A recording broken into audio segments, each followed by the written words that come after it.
Odissi movie જોઈને આવ્યો. મને બહુ પ્રોબ્લેમ્સ થાય ઘરે પહોંચતા બહુ જ બધું ફેસ કરવું પડે છે. સૌથી મોટી પ્રોબ્લેમ મેં જે ફેસ કરી છે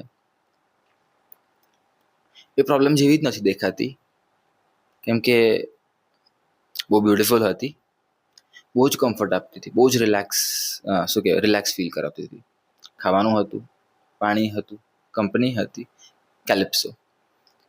સો અને બહુ જ ટાઈમ જતો રહે છે એને ખબર જ નથી પડતી કે એટલા કમ્ફર્ટમાં રહે છે કે 7 વર્ષ જતા રહે છે, 7 વર્ષ ઘરથી દૂર, 7 વર્ષ વધારે લાગી જાય એને ઘરે પહોંચતા.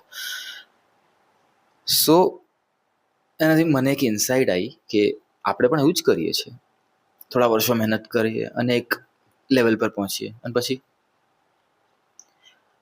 પણ એકચ્યુઅલમાં ઇશ્યુ શું છે? Issue is the lotus. શું થાય છે? એને યાદ આવે છે he is not feeling good, agitation થાય છે, પણ એ લોટસ ખાય છે એટલે બેક ટુ નોર્મલ. આપણે પણ એવું જ કરીએ છીએ.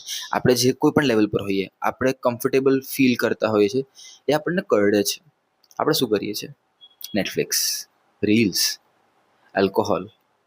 સૌથી સિમ્પલ અને સૌથી નોર્મલાઇઝ થઈ વસ્તુ હોય જંક. અને આપણે ચાલ્યા કરે, ચાલવા દો. એ ખોટું છે. Break your addictions and then see કે અંદરથી કેટલો અવાજ આવે છે, કેટલું તમને કમ્ફર્ટ કરવા દોડે છે. જ્યારે તમે એવું કરો ત્યારે your brain wants to do something more than you are doing right now. It's looking for growth. ત્યારે તમને થાય કે I can do more, I can express more, I can build something else, I can achieve something more. So આ try કરવું જોઈએ. આ બહુ જ સરસ વસ્તુ મને ઇનસાઇટ આવ્યું. સો આઈ થોટ લેટ્સ શેર.